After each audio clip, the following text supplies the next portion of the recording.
We provide you the platform to turn your dreams into reality. Give wings to your aspirations with KR Mangalam University.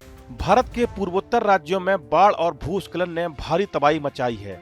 Assam, Manipur और अरुणाचल प्रदेश जैसे राज्यों में हालात बहुत खराब हैं। लगातार हो रही भारी बारिश की वजह से नदियां उफान पर हैं और जमीन खिसकने की घटनाएं बढ़ गई हैं। सबसे ज्यादा असर असम और अरुणाचल प्रदेश में देखने को मिला है। गांव के गांव पानी में डूब गए हैं। कई जगहों पर लोगों के घर पूरी तरह से बह गए हैं। जो खेत फसल से भरे हुए थे, अब वहां सिर्फ पानी और कीचड़ बचा है। पिछले 7 दिनों में 50 लोगों की मौत हो चुकी है। करीब 1500 गांव जलमग्न हो गए हैं। बाढ़ और भूस्खलन से पूर्वोत्तर का बुरा हाल है। असम से लेकर मणिपुर तक बाढ़ और भूस्खलन ने हाहाकार मचा हुआ है। फसल की जमीन बर्बाद हो गई। लोगों के पास रहने के लिए घर तक नहीं है। खासकर असम और अरुणाचल प्रदेश में हालात बेहद खराब हैं।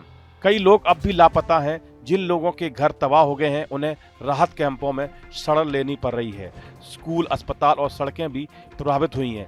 सरकार और राहत एजेंसियां मदद में जुटी हैं, लेकिन बारिश रुक न पाने के कारण राहत कार्यों में काफ़ी दिक्कतें आ रही हैं। सेना और एनडीआरएफ की टीमें भी प्रभावित इलाकों में पहुंच चुकी हैं। लोगों की अपील है कि उन्हें जल्द से जल्द खाने पीने, दवाई और रहने की सुविधा दी जाए, क्योंकि हालात दिन ब दिन खराब होते जा रहे हैं। असम की बात करें तो राज्य सरकार का कहना है कि अभी तक 19 लोगों की मौत हो चुकी है।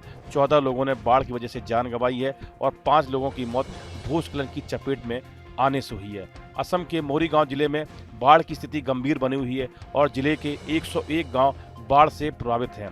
बाढ़ और भूस्खलन की वजह से असम और अरुणाचल प्रदेश में स्थिति लगातार खराब हो रही है। हालांकि बुधवार को स्थिति में मामूली सुधार देखने को मिला, लेकिन हालात बहुत ज़्यादा नहीं बदले। बारिश में कुछ हद तक कमी जरूर देखी गई, लेकिन पूर्वोत्तर के कई हिस्सों में रात भर बारिश होती रही। असम के श्रीभूमि में सबसे ज़्यादा 2,59,601 लोग प्रभावित हैं। इसके बाद हैलकांडी में 1,72,439, नगांव में 1,02,716 लोग बाढ़ से प्रभावित हैं। राज्य में बाढ़ प्रभावितों के लिए कुल 190 राहत शिविर संचालित किए जा रहे हैं, जो 39,746 विस्थापित लोगों को आश्रय की सुविधा मुहैया करवा रहे हैं। असम में ब्रह्मपुत्र समेत 9 नदियां खतरे के निशान से ऊपर बह रही हैं, जबकि गुवाहाटी स्थित क्षेत्रीय मौसम विज्ञान केंद्र ने राज्य में अलग अलग जगहों पर भारी बारिश का पूर्वानुमान जताया। कई हिस्सों में सड़क, रेल और नौका सेवाएं भी प्रभावित रहीं।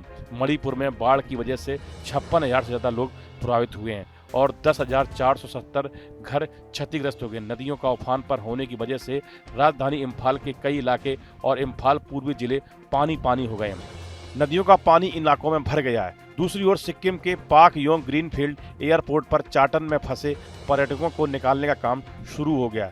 2 Mi-17 हेलीकॉप्टरों ने अपना पहला निकासी अभियान पूरा कर लिया है, जिसमें 39 लोगों को चाटन से पाक योंग ग्रीनफील्ड एयरपोर्ट तक पहुंचाया गया। इसके अलावा चीता हेलीकॉप्टर का उपयोग करके 4 यात्रियों को सुरक्षित निकाला गया। सिक्किम सरकार ने पर्यटकों के लिए सिलीगुड़ी तक आने जाने को लिए सुविधाजनक बनाने के लिए SNT बसों की व्यवस्था की है। इसके अलावा Mi-17 हेलीकॉप्टर फंसे हुए पर्यटकों की सुरक्षित रूप से बागडोगरा पहुंचाने में सहायता के लिए स्टैंड बाय पर है, ताकि जरूरतमंद लोगों के लिए सहायता और सुरक्षित परिवहन आसानी से उपलब्ध हो सके।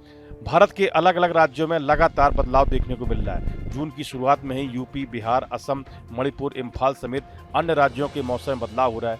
देश के कई इलाकों में हल्की हल्की बारिश के साथ साथ आंधी आ रही है। इसी बीच मौसम विभाग ने अभी भी पूर्वोत्तर राज्यों में बारिश की संभावना जताई है। इस वीडियो में फिलहाल इतना ही। आप बने रहिए न्यूज नेशन के डिजिटल प्लेटफॉर्म के साथ। जहां भक्ति है हर शब्द में, कथाओं में छुपे हैं दिव्य रहस्य और ज्योतिष देता है जीवन को दिशा। धर्म से जुड़ी हर बातों को जानने के लिए हमारे चैनल स्तुति को सब्सक्राइब करें। चैनल पर जाने के लिए इस लिंक पर क्लिक करें।